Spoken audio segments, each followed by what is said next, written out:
This video is which bark river should you buy?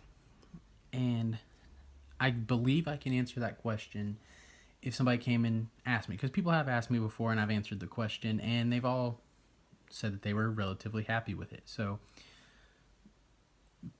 we'll go ahead and get into it. Now, what I will say is you need to pick what you want to use it for. And I categorize those into three things. So like large, medium, and small. Small knives are like a very small EDC knife or a skinning knife, something like that that you put in your pocket. You may carry it on your belt or around your neck, but it's generally really small. The next, what I consider like medium, would be like your everyday carry knife, your belt knife, something like that that you always have with you to do tasks with. It can do everything from a small task like skinning to a large task like batoning wood. Now the next size up would be large or medium, like upper medium to large knives. And that would be more of your bushcraft knife, your survival knife, things like that.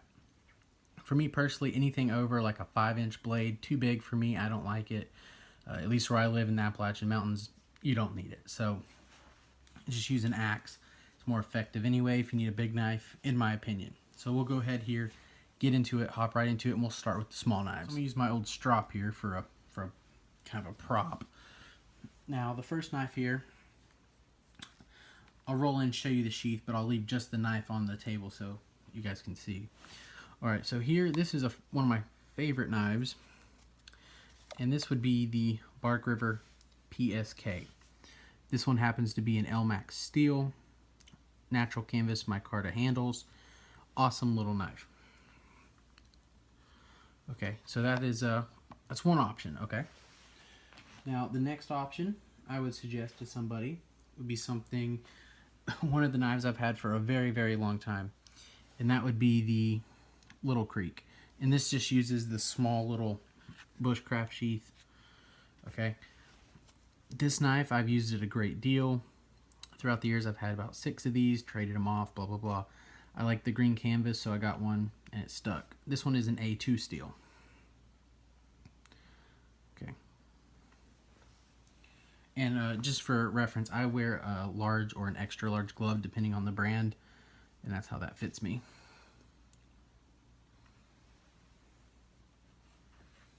Up next is probably my favorite smaller knife, and that would be the Mini Bushcrafter in CPM 3V steel. I don't actually use the sheath that it came with. I use a pocket sheath because that's how I carry it every day. So it just rides in a pocket sheath with another folder right here. Like I said, this one's in 3V. Great knife, great design. You'll see that design later on as well.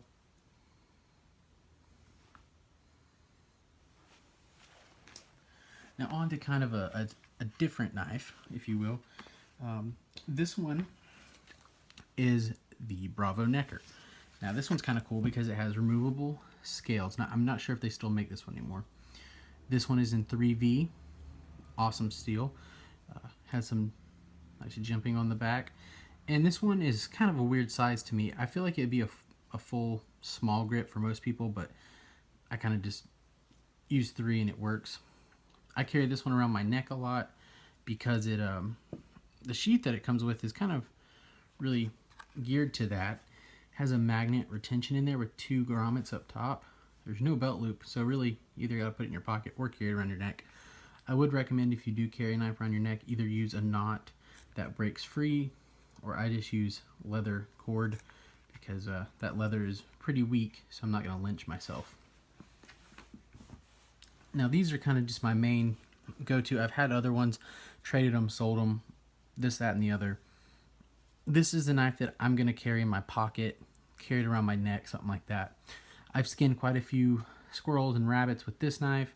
This knife has done tons and tons of stuff. I'll even baton with it, start fires, because you can see how thick it is. You're not going to have to worry about breaking it. It has enough of a blade length. You can do some tasks. This knife really does come in handy. It's kind of just an all-purpose, everyday carry knife. Right at your neck, you can grab it, use it, whatever. This is one of my favorite models, the Bushcrafter style. So this one's been getting the most carry, this last summer pretty much. Coming into hunting season now, I plan on skinning some game with this.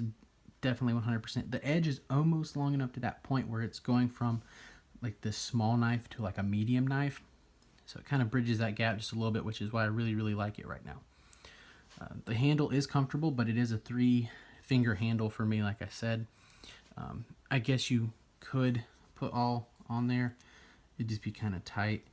So I kind of just let my pinky hang over, and it's still completely comfortable. So that's what I would suggest. Now, which one of these would I buy? Obviously, I would go with this one. If that's a little big and you want just like a real small pocket carry, you can't go wrong with either one of these. What you need to decide is, do you want it mainly for skinning game? Then I would suggest this one. If you want it for more all-around woods task, I would suggest this. So now what we're going to do is we're going to move into what is my favorite size of Bark River knife. These knives, in my opinion, are the most useful, they're the most utilitarian, and that's what I look for in a knife. So we'll go ahead here and start out with a few. I have 4 examples again to show you. This is a Bravo EDC, which honestly doesn't get carried very much anymore. I do like the Bravo line of knives, but you know, it's just not. This one is just too small, I believe, for this medium-sized knife category, but it's a great knife, and if you don't plan on doing anything hard use with it, like bushcraft task, really, mainly just like a box opener or a food processor, fantastic knife. But this size of knife, I really need it to do bushcraft task, primitive skills task, anything like that. So just a little bit small in the handle for that for me, so that's the reason I don't carry it much anymore. Now up next are 2 of the same knife, but that's for good reason. Okay, this is the North Star EDC 3V steel. You know, I will say this is an A2 3V steel, great knife. This one's in green canvas micarta. I pretty much like green or natural canvas micarta. And then this is my long time hard use, been around the block. You can tell the sheath is worn and nicked. Yeah, this knife has been with me for quite a while, and that would be my other North Star EDC. You can see the edge. I've used it quite a bit. The jimping on these are very nice. And this knife is about as small as I can get and still have a full grip on it. So it's very lightweight, get a full grip, and it's nice and small. And that's why this knife is probably my most used knife of all time, at least from Bark River. Right up there with the Mora Classic 1 for me on time of use. Fantastic knife. Couldn't recommend it more. I like it so much I've had 3 or 4 of them, and I'll never go below owning 2 of them in case something happens and I can't replace it. Now, I've been using this knife for years now, and I've also been using another knife, and I've been going back and forth deciding which one do I use, which one do I carry. And this is a ultralight bushcrafter, which I would say is probably the best all-around knife Bark River makes, has ever been made. The best all-around woods knife, fixed blade knife, I would say it would be this knife. 3V steel, Scandi vexed, or I consider it a true Scandi because the Scandi that you're probably familiar with from Mora or other companies, that perfect flat grind, flat edge I should say, is not a real Scandinavian grind. If you look up, do the research, it's more of a convex that starts halfway down, and that's because it was sharpened by hand.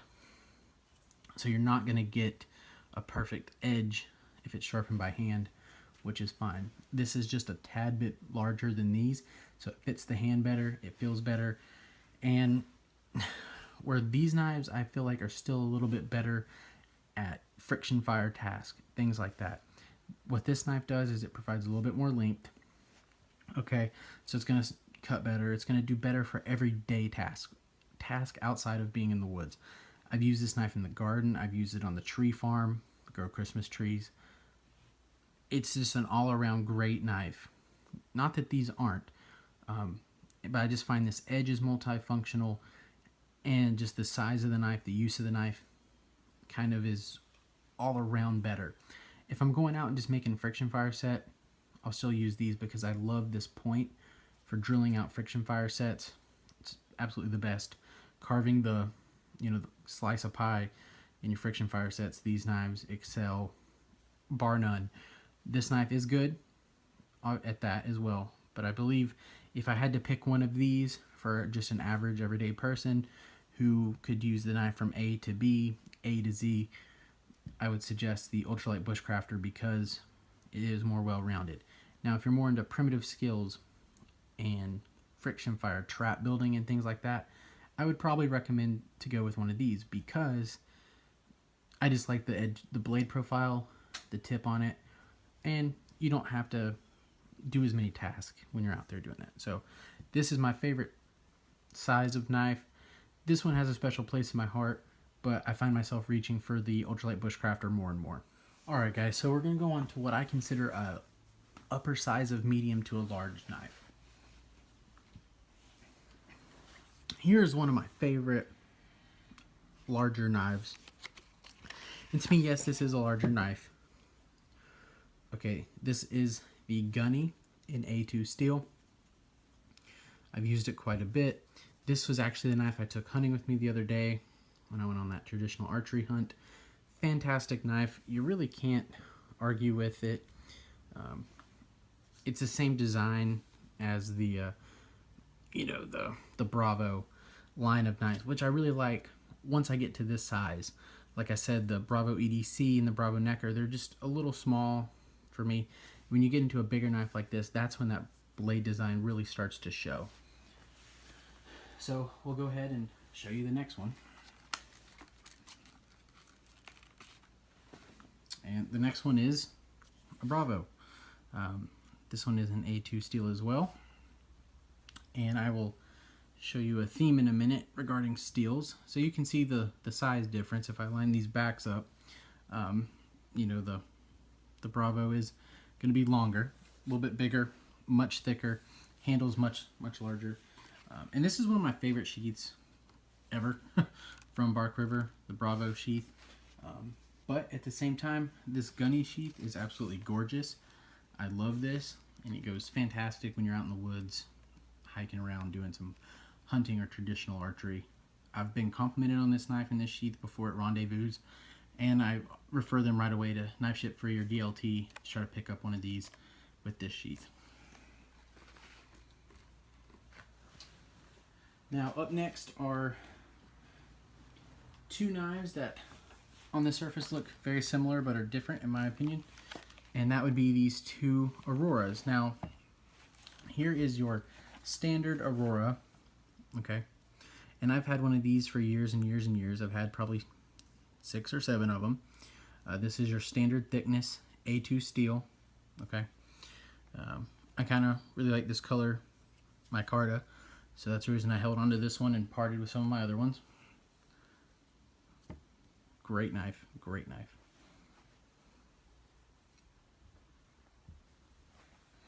Now here is another one, and this one is in green canvas micarta, A2 steel as well, and this one is the LT version, which just means it's a little bit thinner. If you hold these up beside each other, you can tell that this one is much thicker. Now, is that a downfall or a plus? For me personally, I find that to be a plus. This knife does almost every single task that this knife does. It just does about 75% of the task better because it has a thinner edge, thinner profile. The only thing that this knife does a little bit better in than this one is batoning. This one does better in carving, notching, primitive skills, friction fire building, trap building, shelter building, everything. Fire prep, feather sticking, whatever. This knife performs better. This one is a hair bit better at batoning. I don't baton. That's not what I do most of the time. I'd say 10% of the time I have a knife in my hand, I'm batoning. The rest of the time I'm carving or doing other knife skills. So it's more important to have those skills be superior in a knife than batoning. So that's the reason these two knives really don't get carried very often, is because they're so thick. Not that they can't do it, just a thinner knife does better. So I'll usually go for the Gunny over the Bravo, and I'll go over with the LT Aurora over the standard. Now if I'm going out and I'm just planning on starting a fire and it's rainy, one of these will go with me. Now here's one extra knife that I'm going to throw in here, and it's just because it's one of my absolute all-time favorite knives. Okay, and this one is where I was talking about that medium to large size knife. This is an American Knife Company compact forest knife. This knife is the compact version of their forest knife.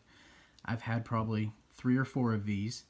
This one is in a natural canvas micarta with some Kelly green liners, which is why I decided to keep this one. I had a couple of black ones, a couple green ones, and I just parted with them just because I love the way this one looks. This one is an A2 steel as well, with that Scandi Vex grind to it, metal pommel on the end. So this is an all-around fantastic knife that's going to perform really, really well. So these 2 knives on the ends are what I was talking about being that medium to large. These 3 in the middle are what I consider a large knife. I'm not going to go any bigger than these. These kind of meet that middle ground between the ultralight bushcrafter and one of these. Now, why do I not have a bushcrafter or a bushcrafter 2 out here? Well, I've had both of those knives, and while yes, they are good, I feel like the Aurora performs better at that size, the Aurora LT. And it's much thicker, so you're kind of losing the point of that ultralight bushcrafter having that thin stock with that grind that cuts so well. So that being said, these are the larger knives. Now, which one would I recommend? If you're going for one of the larger 3 right here in the middle, the Aurora LT hands down will be your best all-around performing knife. Now, if you need a knife that's more of a survival knife or a hard use batoning knife, I would still say go with the Bravo 1 right here. Really can't beat it. Awesome knife. Now, between these 2 on the end, which one would I recommend? Definitely the compact forest knife. Now, they've quit making these, but they're still available on different websites, so grab one up before they're gone. Sales pitch. But this knife is one of my favorites, and it has my all-time favorite knife sheath for this size of knife. It has a magnet in the back. I just love this sheath. It's nice and thin this way. It's not real big and bulky. Just a great sheath, great knife. And yeah. So all the knives I have all together, all the Bark Rivers I showed you, which one, if I could just pick one knife, which one would it be? And it came down to 3 that made it very hard for me. And I'll go ahead and show you those 3 right now. So here are the 3 that it came down to that made my decision pretty difficult. Reiterate, this is the American Knife Company compact forest knife, the Aurora LT knife, and the Bark River Ultralight Bushcrafter. Now, if I had to just, somebody said, recommend me one knife, and you wanted it for all around every task, general, bushcraft, hunting, fishing, trapping, skinning, everything all the way around. The knife I would have to recommend, and I have recommended to people before, would be the Ultralight Bushcrafter. The reason being, the handle is so comfortable. It has that Coke bottle shape. It's small enough that you can carry it on your belt every day, if legal in your state. It's legal in mine, with no problem. It's not so big it's going to weigh you down. It's ultra light, hence the point Ultralight Bushcrafter, so you don't feel it on your belt. That grind is fabulous, like I said, and it performs almost as well as this knife. The only thing you're losing by carrying this knife is this blade length. But I've shown in some of my videos in the past batoning through 8-inch oak with a Mora knife. You just start around the edge and go around it. This knife, yeah, I can bust right through the middle of stuff, no problem. This knife is more of a finesse scalpel, and a knife like this, while yes, it is a finesse knife, it's more like a hatchet. So which one do you need? All around daily task, everyday carry, hunting, fishing, just a companion knife, this knife. If you just want a strict bushcraft knife, you carry folders when you're not actually bushcrafting, I would recommend this knife. So that's what I got. That comes from of dealing with dozens and dozens of Bark River knives, different models, different steels, this, that, and the other. That would be what I would suggest. Now, back to the large knife. If you notice, all of those were in A2 steel. There's a reason for that. A knife that is going to be used that hard out in the woods inevitably will be chipped, rolled, something. I've said it before, I'll say it again. One time I was batoning through seasoned oak. It had already been sawed up for firewood. I was splitting through it.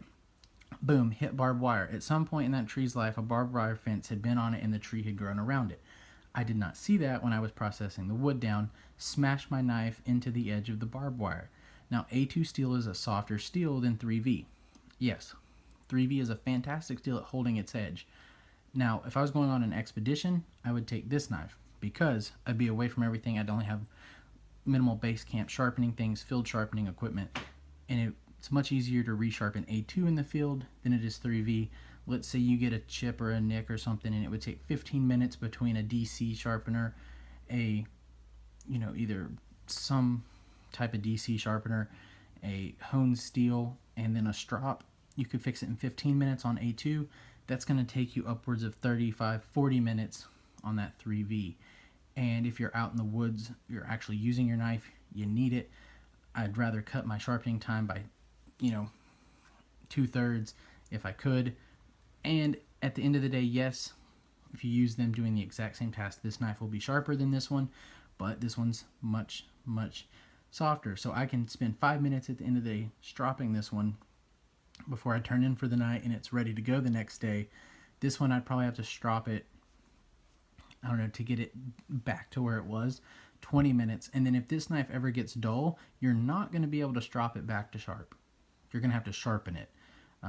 That's the reason you have to be really up on maintaining this edge, sharpening it, stropping it every day that you use it, just like you would this one, because you do not want 3V to get dull out in the woods because it takes much, much longer to resharpen it.